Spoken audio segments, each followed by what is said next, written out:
Now, the greatest radio shows of all time. Suspense. The Shadow Node. Washington calling David Harding, counter-spy. Classic radio theater. The Great Gildersleeve. Fibber McGee and Molly. Dragnet. Gunsmoke. The Lone Ranger. Now, step back into a time machine with your host, Wyatt Cox. Good evening, friends of the Inner Sanctum. Here's an old show that I have never aired before, and I will warn you right now, it's not of the greatest quality, but it's going all the way back to July 25th, 1932. 90 years ago. This episode of The Witch's Tale, Rockabye Baby, broadcast July 25th, 1932.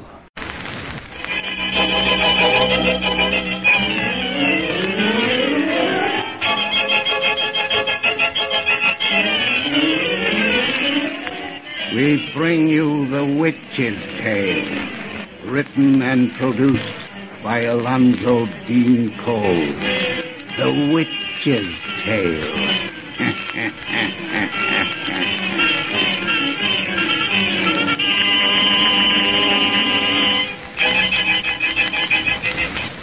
And now for our visit to old Nancy and her wise black cat.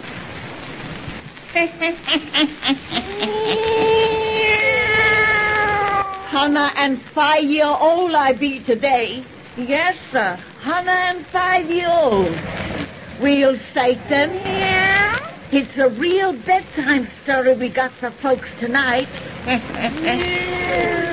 Everybody doubts out them lights, so's we have it nice and dark. Our little tales is best listened to amongst the ghostly shadows. Now draw up to the fire and gaze into the embers. Gaze into them deep, and soon you'll be across the seas in England. There begins our yarn of Rockabye Baby. Rockabye Baby.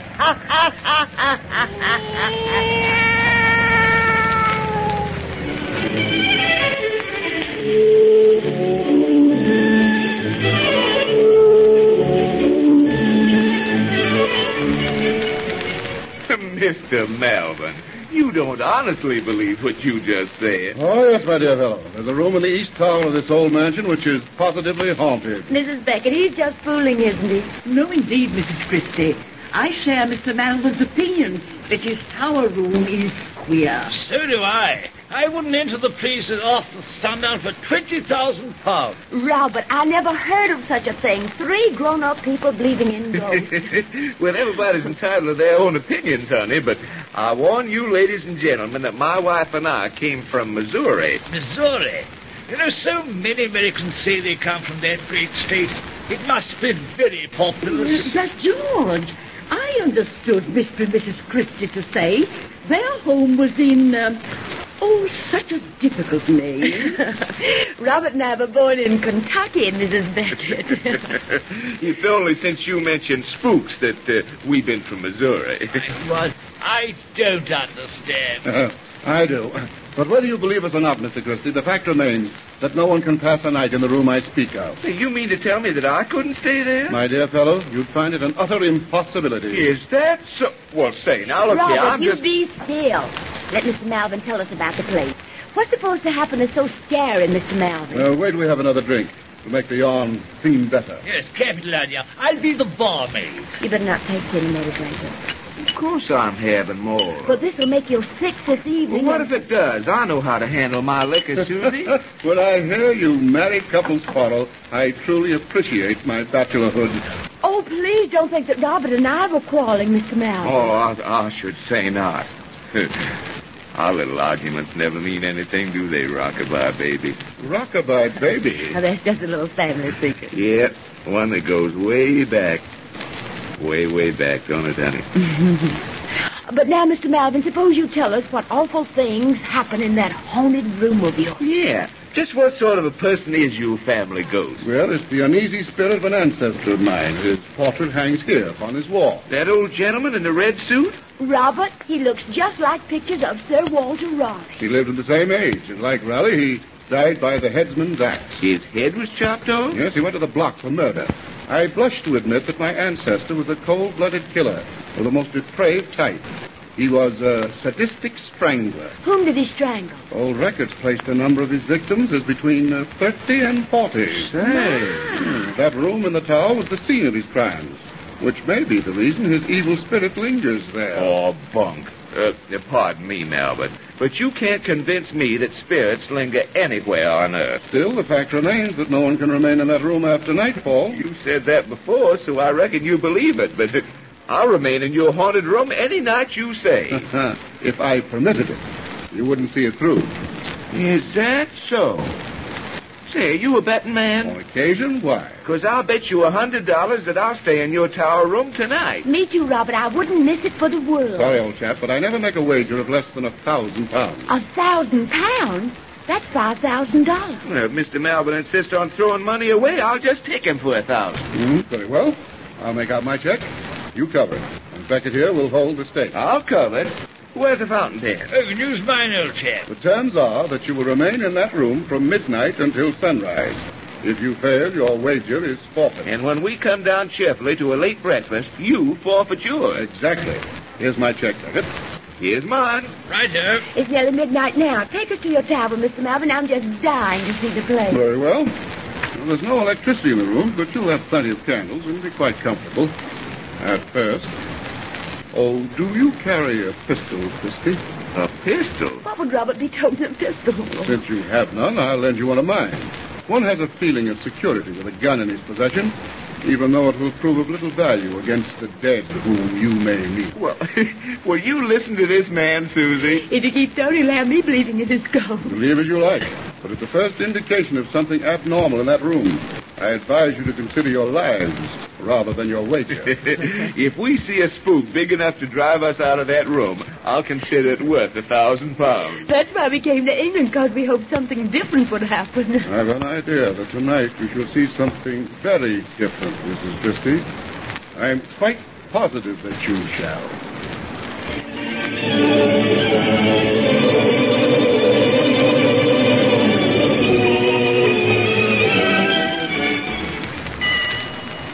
$1:00, honey.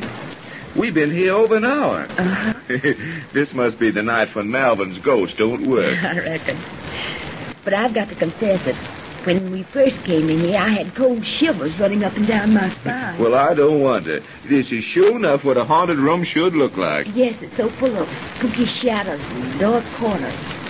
You know, I'm not scared of anything, but I'm awfully glad we have so many candles here. It wouldn't be very cheerful without them, that's a fact.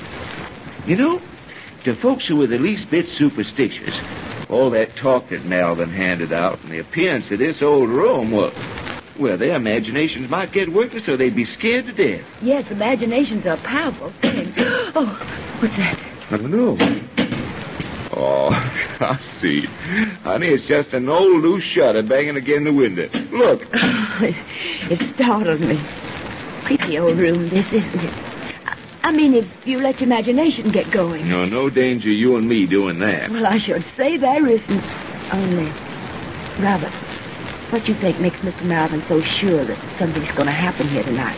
Of course, we've only known him a couple of weeks, which is hardly time enough to judge, but he doesn't strike me as the sort of man who'd bet £1,000 for, well, just for the fun of betting. Well, Melvin isn't the kind you'd call a natural chance-taking gambler, is he? He must believe there's something queer about this room and listen, you take his gun and all. Oh, that's 'cause he and the Becketts are just superstitious idiots. Still, I shouldn't be making crackpot bets like this. Guess I've been drinking a little too much lately, Susie. I'm afraid you have then, Robert. Oh, I don't care about the foolish things that makes you do like betting, but, Robert, it's pulling you away from me. Oh, no, Susie. Yes. We're drawing away from one another. Away from the time you used to hold me on your knee and... Sing your Rockabye Baby? Like a crazy lunatic? Yes, but it wasn't crazy. It was something precious. We were just kids when you sang it to me first. I was only 5. And I was 9. With a mother instinct. Don't make fun about it. You did it because you love him. As we grew up, you kept on doing it all the time we were going together, while we were engaged, and first after we were married. You haven't a very good singing voice, Robert, and you help me uncomfortably most times, but that song was a foolish, wonderful secret between us two. It was a kind of symbol of our love, and don't sing it to me anymore. I haven't forgot our love, Susie. And I haven't forgot our song. Come here on my knee, honey. You're going to be rocked in my arms right now. Robert, you're mussing my dress. What do we care about an old dress and there's important thing to be done? I love you, little sweetheart. Darling, I love you. Rockabye baby on the treetop. When the bough... What's that? I don't know. Oh, it's just the window curtains flipping in the wind. Yeah, but it sure ruined my song. Say, look here, honey. If you're getting nervous about that room, this old room, that 1,000-pound bed don't mean anything to me. I'm not nervous. Why should I be when there's nothing here to be nervous? Robert, 2 of our candles just went out. Candle? Yes. Oh, the wind must have blew them. Light them again, will you? There isn't any too much light here when all of them are going. That's a fact, they ain't. Say, Mr. Beckett borrowed my matches and forgot to give them back. Take one of the candles that's going and relight the others for me. That's an idea. Go on, this one went out. It's a reach for. Well, close the window and shut out the wind that's doing it. Yeah. There. Now they'll be all right. Robert, there goes another candle. Well, the wind didn't blow it out. Not with the window closed. Well, I wonder what... Dear, another's going. That's funny. These candles just suddenly flicker out and die. There goes another. What's causing it? I don't know. There goes another. Relight them quick. If you don't, we'll be in darkness. I will, honey. Don't you be scared. Oh, 2 more went out. There's only 3 left. I'll get one of them and... That one's gone now. This one just went. Only one's left. Now it's gone out. Robert, put your arms around me. Hold me tight. Now, here I am, honey. Here I am. What made those candles all go out? I don't know, but there's some natural explanation for it. Don't you be scared. I'm not. Only I can't bear this darkness. Take me to the window where the moon's shining in. Yeah. Quick. Come on, we'll get in the light. There's shadows all about it here. Such ugly shadows. There's only shadows, Susie. This is just a plain old room. Nothing here can hurt us but our own imaginations. I know. It isn't possible that old murderer who lost his head for strangling folks will come back here from the grave. Of course it's not. Imagination is all the ghosts are made of. Yes, imagination. Just imagination. Sounds like footsteps. They're in this room. No, they can't be. We'd have heard the door open.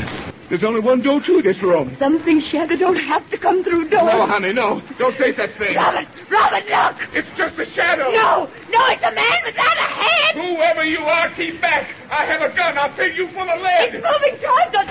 Shoot! Don't let it touch us. Woman, don't stop it. It's a dead. Come back to it. It's reaching out its arms. It's strangling hands. For our throat. No!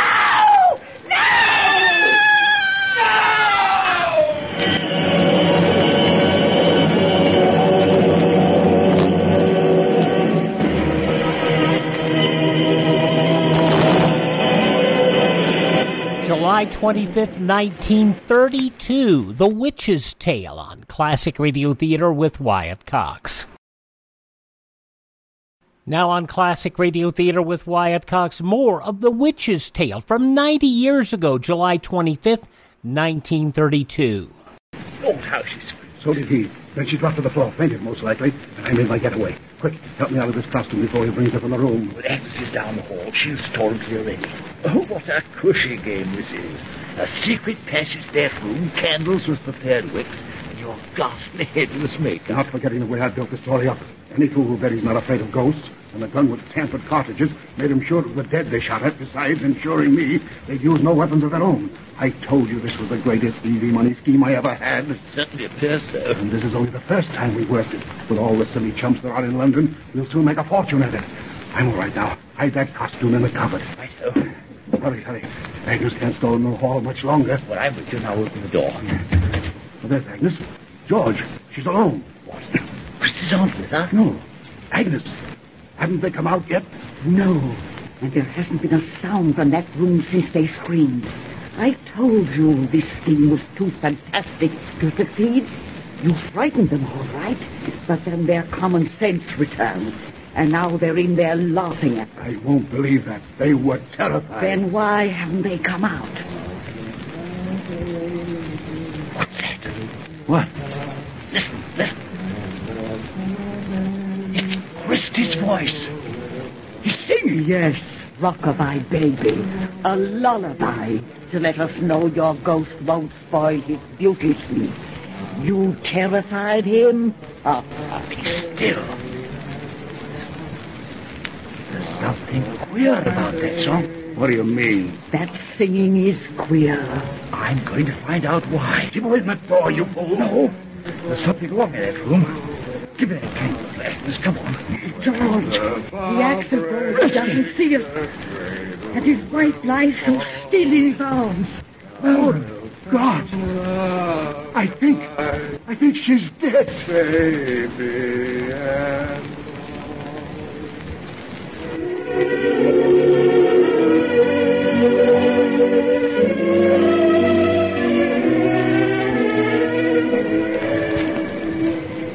Well, she was dead, all right. Dead of fright. And he was mad, a childish industry.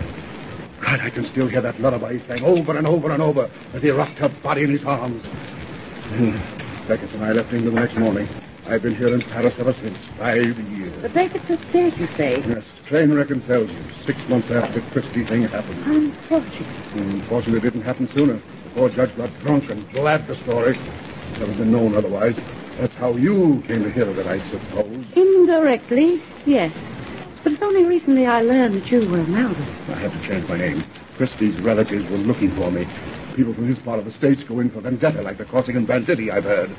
But since you're an American, you probably know more about Kentuckians than I do. But I know their reputations. Christie himself is dead now. Yes, I saw it in the papers. Died singing Rockabye Baby, I suppose. Oh, let's not talk about it anymore. I wouldn't mention the thing, only you sort of drag it from me. You shouldn't mind discussing anything with me. I don't. I trust you. You're my kind, a wise one, an easy money schemer. The only bit of luck I've had in the past 5 years was meeting you. Luck for me as well. To meet such a clever, imaginative fellow who can use his wits to get what fools must work for. Joan, will you marry me? Marry you? Yes, I'm mad about you. We'd make a great team with your looks and my experience. The easy money would just roll in. Oh, Melvin, this is so sudden. I don't blame you for laughing. I forgot I'm wearing shabby, worn-out clothes, and I'm down and out. I had been. On my word, I don't know why you even sit and talk with me in such a public place as this cafe. If you can get back your nerve, you won't be a has-been any longer. My nerve? Yes. The Christie thing broke you. You've admitted since that night in England, you haven't had a bit of luck. It isn't luck that's been against you, but your mind. I'll tell you why I've met you here each day. It's because I think we would make a great team. Melvin, if you can prove to me that you're a man and not a coward, I'll go along with you. I'll marry you. Joan, if you mean that, I'll do anything you say. All right. Tomorrow we go to England. I don't dare. Nonsense. 5 years is a long time. They'll have forgotten why you ran away by now. And we're going back to live in your ancestral estate of Malvern Manor. No. Yes. Your scheme of the haunted room and headless ghost is the greatest I ever heard. We're going to work it for everything it's worth. I'll never try that again. You will. It's a perfect racket. Only a man of imagination could have planned a game like that. Imagination. Yes, I have imagination, all right. An imagination that for 5 years has kept that room before my eyes, that's dinned it into my ears, a madman's song. All right, it's dull, nerve, but I can't return to that house to get it back. All right, then. You and I are through. No, don't say that. Oh, don't go away, Joan. I'll do anything you say. Then you go to Malvern Manor, and I marry you, on condition that our bridal night is spent in that tower room. Bridal night? In that tower room? Yes. As you regain your nerve, you'll also gain a wife and partner.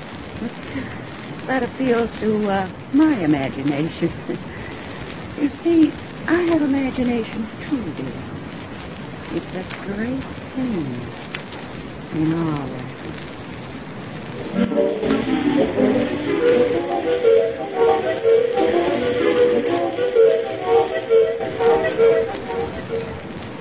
Mind these narrow stairs, Joan.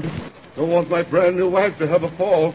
God, it's good to be in this old house again. I knew you'd enjoy your return, Melvin, Nana. You're right. Make me come here. Has given me back my nerve. What a chump I was to stay away from England all these years. The Christie affair simply made the natives here believe that old room is really haunted. Good example of how ghostly legends start. Yes, imagination needs but a grain of sand to build a mountain. Well, here we are, dear. The tower room. My bridal night. Yet I've waited and longed for this. The conclusion of The Witch's Tale from 90 years ago, July 25th, 1932, comes up next when Classic Radio Theater with Wyatt Cox continues. You ever make a change and then think, why didn't I do this years ago? Well, that's how people feel about switching to Medishare for their health care, especially now with inflation the way it is. People are very happy with the savings. Most families save about $500 a month when they switch. It's a huge help when prices are going up so fast in so many other areas. And Medishare's customer satisfaction rate is double that of health insurance. It's just a different experience, and people really like that. Medishare is an alternative to health insurance. It's a community of Christians who share each other's healthcare bills, and it's been going strong for over 25 years. It really is the gold standard, the most trusted name in healthcare sharing. Find out why people love it, find out why they rave about the customer service, and find out how good it feels to save some money right now. They're super easy to talk to. Here's the number, 833-34-BIBLE. That's 833-34-BIBLE, 833-34-BIBLE.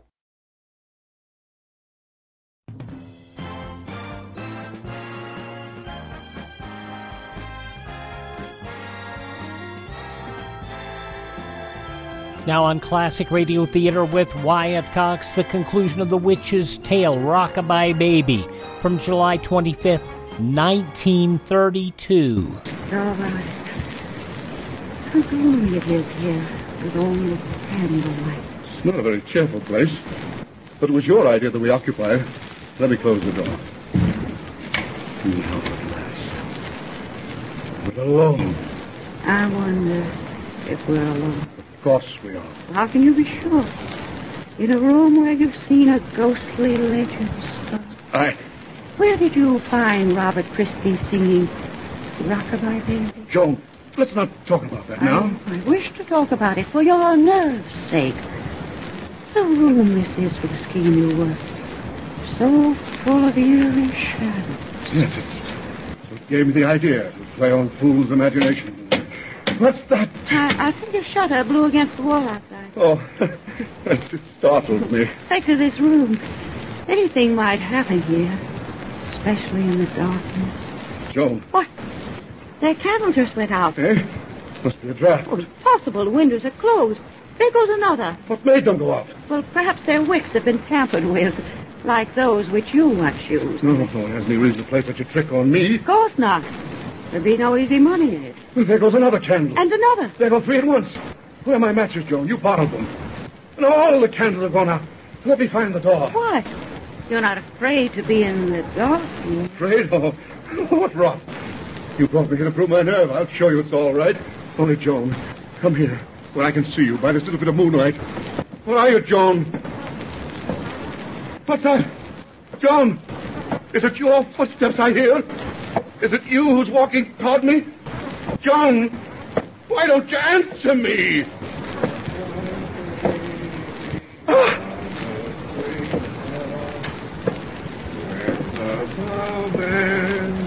Christie's here! I see him in the moonlight! Christie! Risen from the dead! That's what I brought you here to see, Melvin. To see and hear the walking dead. Now you know the terror he and Susie knew. It's Robert Christie's sister whom you married, Melvin. 5 years I've searched for you until I found you, to bring the only justice that would fit your crime. Cower against that wall and stare at him in fear. Oh, Robert's still alive. I can't command the dead, or Susie would be with him. But you know the power of imagination now. Look at him, alive. A helpless, harmless madman whose only lucid moments are memories of horror. He and his physician have been hidden in this house for days, waiting for you to come here on your bridal night. Your bridal night. I promised you our wife and partner. Your wife is fear, your partner death. So now I'm going to kill you. Turn your eyes from Robert and look into this gun. Turn your eyes and look upon it as I fire it at your heart. Say something. Look at me before I shoot. Look at me, I say. Melvin! Is that you, Doctor? Yes, that's it. Oh, wait. Miss Christie, I've come to tell you. Oh, never mind. Come in and bring that candle. All I want you to tell me is, what's the matter with this man? Here he is, leaning against this wall. Look at me, Melvin. Doctor, he fell as I touched him. This man is dead. That gun in your hand, did you? No. Oh, no, I didn't kill him. Out of fright. Susie did. Imagination. Imagination. Miss, you're hysterical. You've got to pull yourself together. I don't know what's happened in this room tonight, but it's still another shock that you'll spare. Shock? Yes, your brother. My brother? Where did Robert go? He was with me here just before I let you in. He was with you here? Of course. You sent him as I told you to. Up that secret passageway when I pressed the signal button. But I couldn't send you. Before your signal came, your brother's heart stopped beating. My brother... Robert died 10 minutes ago. You knew his condition. His heart just stopped. That's what I came up to tell you. But I tell you, my brother was here. Doctor. Listen.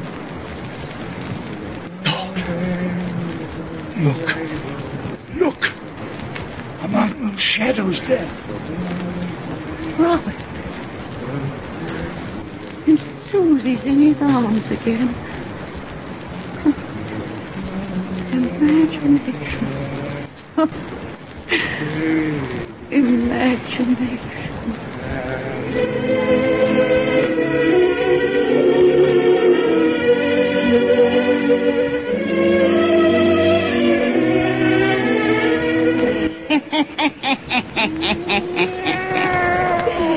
You never can tell about imagination, Satan. You never can tell why it begins or why it ends. From 90 years ago, apologize for the audio, but going back that far, it's hard to get the great audio. July 25th, 1932, The Witch's Tale on Classic Radio Theater with Wyatt Cox. It's a big, bold story set in the heartland of America, along the edge of Lonely Mountain. I am open for business. And so Big William Gorgon, played by handsome Michael James, fiercely set down his Midwest roots. Oh, darling, we're going to sell bathrobes and raise chickens. Set his adoring wife, Wilhelmina, portrayed by beautiful Glenda Olsen. Oh, I love our store, Will. But they hadn't counted on Big Ralph's bathrobes and cattle store coming to town. Oh, Will, what will we do, Will? Will had a plan, a way of facing off against tough Big Ralph. We're going to change the face of America. We're going to advertise. For what? The print, broadcasting, and bus benches. We're going to tell people who we are and where we are. What's a bus? And so the story of how one man brought advertising to the heartland. Oh, will it work? It will. Well, my name ain't Will, Wilhelmina. You got to advertise or we'll die. And so the greatest marketing story of all time is here. Advertise or die, dopey. Put your message on this national advertising platform. Email classicradiotheater@gmail.com. classicradiotheater@gmail.com. Now on Classic Radio Theater with Wyatt Cox, Part 3 of the 5-part Yours Truly Johnny Dollar story, The Open Town Matter. This goes back to July 25th, 1956. From Hollywood, it's time now for... Johnny Dollar. How you making out, Johnny boy? Who is this? You disappoint me, Johnny. You ought to recognize the condition, if not the voice.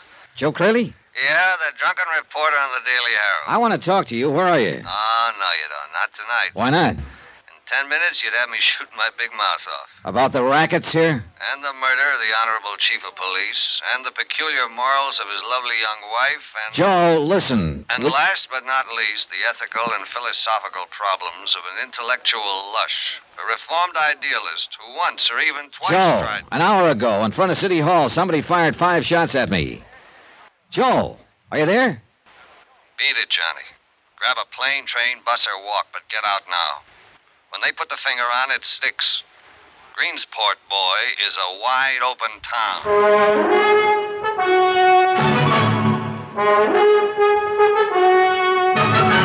Tonight and every weekday night, Bob Bailey in the transcribed adventures of the man with the action-packed expense account, America's fabulous freelance insurance investigator. Yours truly, Johnny Dollar.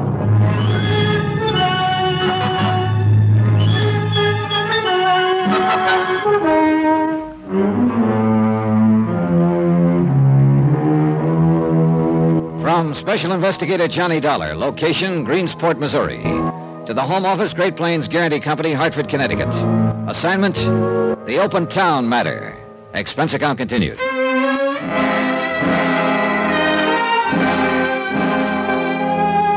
Item 7, $1.85, taxi to the home of the mayor of Greensport, Will Lyons. I decided to go straight to headquarters, so to speak. Joe Crayley, professional reporter and semi-pro drunk, might have been able to help, but I didn't know where to find him. So far, I had a lot of questions, no answers.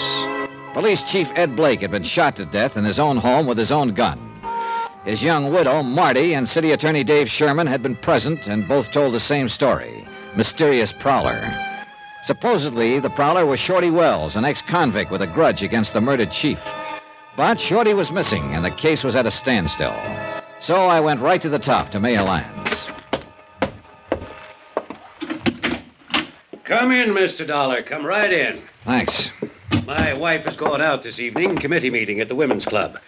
We can talk here in the library, if you don't mind. All right, fine. Take a chair there. Yeah, well, Mr. Dollar, I will say it's a pleasure to see you safe and sound. Oh, you heard about the shooting, then? I heard the shots from my office. Then the acting chief of police phoned me a few minutes later. Well, does he know yet who did it? Not the slightest. There were no witnesses. At least none who cared to talk. Car took off at high speed and then just disappeared. Like Shorty Wells. Fine. I sympathize with your feelings, Mr. Dollar. I'd feel the same way if I'd been made a target of. But you can rest assured, sir, that every facility of law enforcement in this town is working round the clock to bring the culprits to justice. Yeah, well, that's very comforting, Mayor. But actually, I'm not sure I was the target. What do you mean? Well, when I left you and Dave Sherman and came out onto the sidewalk, Marty Blake was waiting for me in her car parked at the curb. She'd been there about 20 minutes, she told me. Yes, but whoever fired those shots had the setup planned, worked out. And I don't think they could very well have planned it for me. Why not? My schedule wasn't predictable enough. They didn't know when I'd leave City Hall, whether I'd be alone or not, or what I'd do when I stepped outside. It's a point, all right. Marty, on the other hand, had been there for 20 minutes. Plenty of time to arrange the thing. But why? Why should anyone want to kill her? Well, there you got me. I don't know. After the shooting, of course, I had a police officer assigned to guard duty at her home, but I regarded it as merely a routine precaution. I was certain that the attempt was made on your life, Mr. Dollar. Well, those bullets came too close to both of us for very much peace of mind. Well, at least Mrs. Blake has protection now. Oh, yeah. Unless that police officer himself knocks her off. Well, you're joking, of course. Mayor, that's the worst thing about this whole case. I don't know whether I'm joking or not. But surely you don't think... And are you certain of which ones you can trust in the attorney's office, the police force, in your own department even? Not entirely, no. With the rackets as wide open as they are here, some of the men around you are bound to be involved. I know. It stands to reason. Every raid we've ever attempted has been tipped off before we even got started. Blake tried while he was alive. Dave Sherman tried. I even organized 2 myself. Told nobody about them. Brought in state police to carry them out. Same result. Say, what about Blake? He must have been in with the mob to live on that lavish scale he did. I suppose so. Dave and I suspected him at times, but we could never turn up any actual evidence. Were he and the city attorney friends? Ed and Dave? No, they couldn't get along at all. And yet, the night Blake was shot, Dave Sherman was staying overnight in his home. Yes, I know. I've thought myself it was a little odd. Dave says Blake had asked him to. Invited him to go on a fishing trip the next morning. A fishing trip. And yet they couldn't get along. I know. I can't explain it any more than you can. Any chance Dave Sherman was the intended victim that night instead of Blake? I really don't see how, Mr. Dollar, in view of the circumstances. Blake was killed when he heard a prowler and went downstairs to investigate. No one could have expected Dave to do something like that. No, I guess not. It was just an idea. I've thought of all kinds of outlandish possibilities myself, but it always comes back to the same thing. Shorty Wells. Yeah, the ex-convict who swore he'd get Blake when he went to prison. He was paroled just the week before, Mr. Dollar, and he was seen in town the day before the killing. And nobody has found hide nor hair of him since. Yeah, it adds up all right. But somehow I still can't buy it. Maybe it just adds up a little too well. 3/4 of the criminals who are sentenced make threats like that, but it's a rare one who carries it out. Rare, yes, but not unknown. Oh, true. I admit he's a strong possibility. But when I hit town this afternoon, I thought Marty Blake was a strong possibility. Until the city attorney himself came up with an airtight alibi for her. Why did you suspect her, Mr. Dollar? Insurance. A $50,000 policy on Blake's life. His wife's the beneficiary. Well, I don't imagine $50,000 will last Mrs. Blake very long. Hey, tell me something, Mayor. Are she and Dave Sherman close friends? At one time, yes. In fact, Dave was pretty serious about her. But after she married Blake last year, Dave turned against her completely. I see. I don't think he'd risk an alibi for her out of friendship, if that's what you're thinking. Oh, I don't know exactly what I'm thinking. Mostly I'm just guessing. I've been doing that 2 years now, Mr. Dollar. Guessing, figuring, trying to spot the leader behind these rackets. Not knowing which officials I could trust. Mayor, is Dave Sherman one of those you can trust? I'm not sure.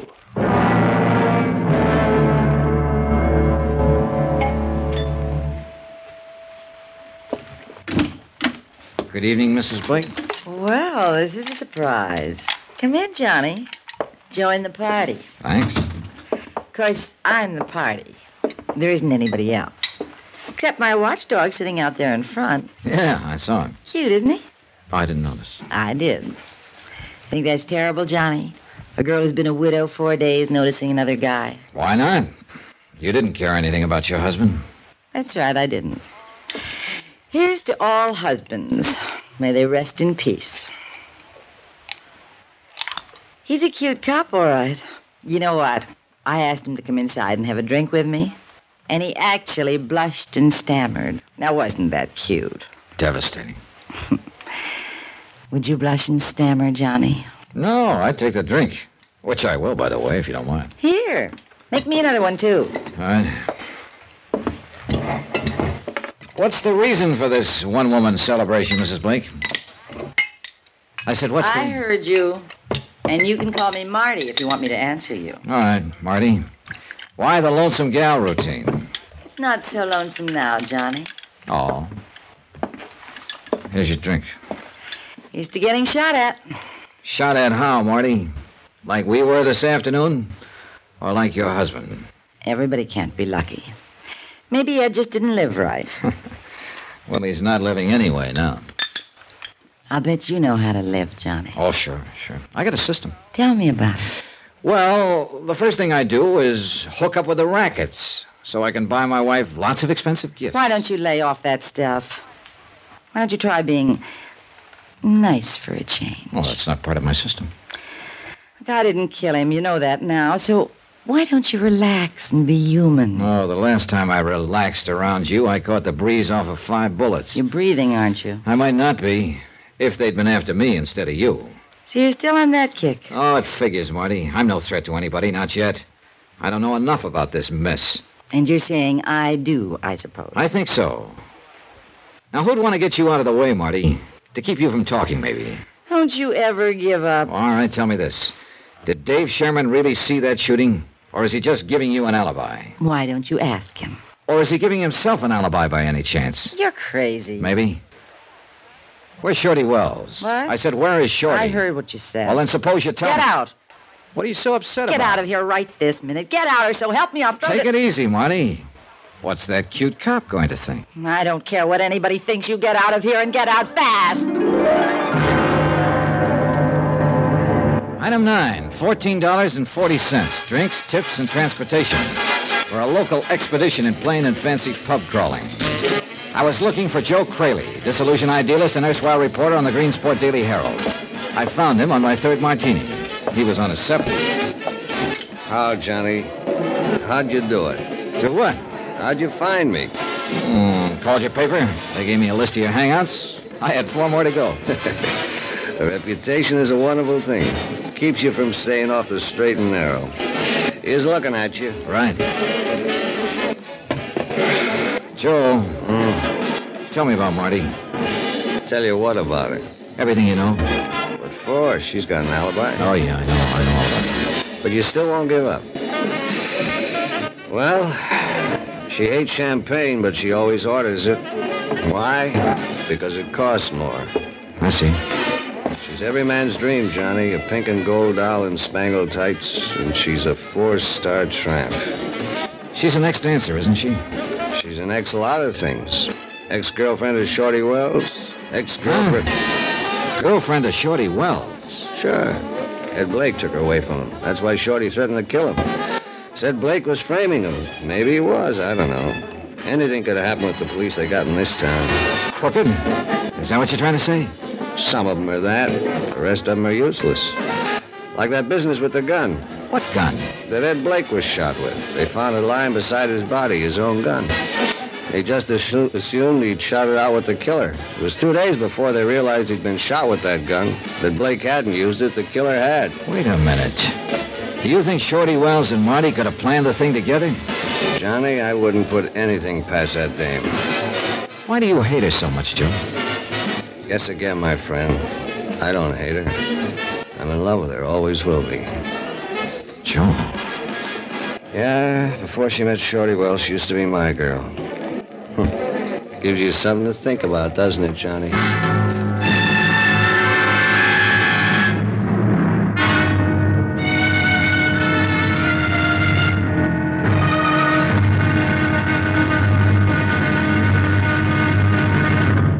Now, here's our star to tell you about tomorrow's episode of this week's story. Tomorrow, a man with a gun, desperate, faces a blazing inferno and gambles his life. Join us, won't you? Yours truly, Johnny Dollar.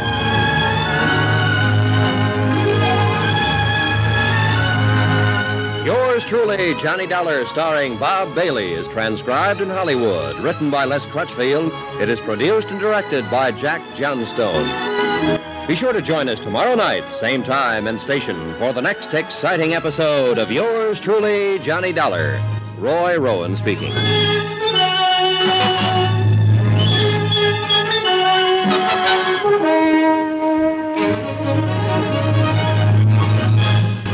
July 25th, 1956, yours truly, Johnny Dollar, here on Classic Radio Theater with Wyatt Cox.